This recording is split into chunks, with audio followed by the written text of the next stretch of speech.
नमस्कार, आप सभी का स्वागत है परफेक्ट टाइमलाइन में और मैं हूं आपके साथ हिमांशा शर्मा।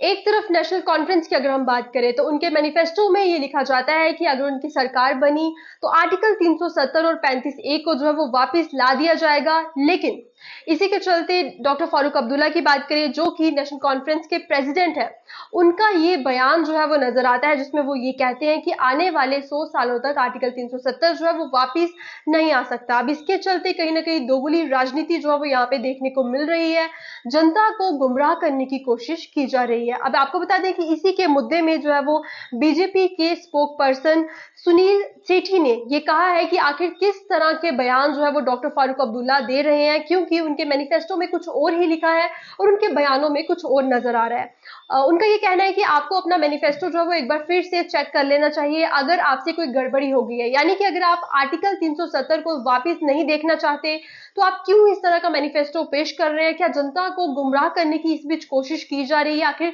किस तरह का बयान जो है वो डॉक्टर फारूक अब्दुल्ला इस बीच दे रहे हैं जिसके चलते जनता कहीं ना कहीं गुमराह हो रही है, कहीं ना कहीं वोट बैंक की राजनीति जो है वो यहाँ पे देखने को मिल रही है। फिलहाल आपको बता दें कि आज जो है वो डॉक्टर फारूक अब्दुल्ला ने अपने बयान दिए, एक स्टेटमेंट पास की जिसमें उन्होंने ये कहा कि आने वाले 100 सालों तक जो है वो आर्टिकल 370 और 35A जो है वो नहीं आएगा, वापस नहीं आ सकता। लेकिन वहीं उनके मैनिफेस्टो जो है वो कुछ और ही कह रहा है जिसमें ये कहा जा रहा है कि उनकी सरकार बनते ही पहला जो है वो फैसला लेंगे वो आर्टिकल 370 में जो है वो देखने को मिलेगा।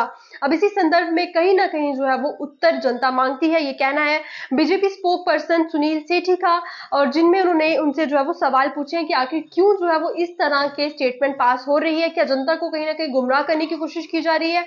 ऐसे झूठे प्रोमिस जो है वो नहीं करने चाहिए, वो कहीं ना कहीं राष्ट्र विरोधी बातें जो है, स्टेटमेंट जो है वो पास हो रही है। इसी चलते आपको बता दें सुप्रीम कोर्ट का ये कहना है कि जिस तरह से आर्टिकल 370 की बात करें या फिर 35A की बात करें तो वो जम्मू कश्मीर में एक टेम्परेरी प्रोविजन है, यानी कि ऐसा नहीं है कि परमानेंट ये आर्टिकल जो है वो जम्मू कश्मीर में रहेगा। क्योंकि जब ये आर्टिकल स्टार्ट हुआ था उस तरह के माहौल को देख के, उस तरह की स्थिति को देख के आर्टिकल जो है वो लाया गया था।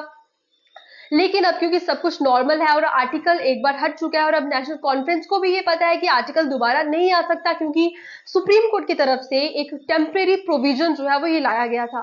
लेकिन इसके बावजूद भी इस तरह की राजनीतिक जो खेली जा रही है तो कहीं ना कहीं ये दोगली जो है वो लग रही है और जनता को इस बीच गुमराह करने की कोशिश की जा रही है। इसी के संदर्भ में आपको बता दें कि बीजेपी के स्पोक पर्सन ने कुछ सवाल जो है वो खड़े किए जो हम आप तक रखने की कोशिश कर रहे हैं। इसी के चलते आपको बता दें कि उनका ये भी कहना है कि जिस तरह से पार्लियामेंट्री इलेक्शन की बात करें तो बड़े सारे कश्मीरी लोग ऐसे थे जो उस वक्त वोट नहीं दे पाए थे, लेकिन अब असेंबली इलेक्शन की बात करें तो हर एक कश्मीरी व्यक्ति जो है वो वोट देगा।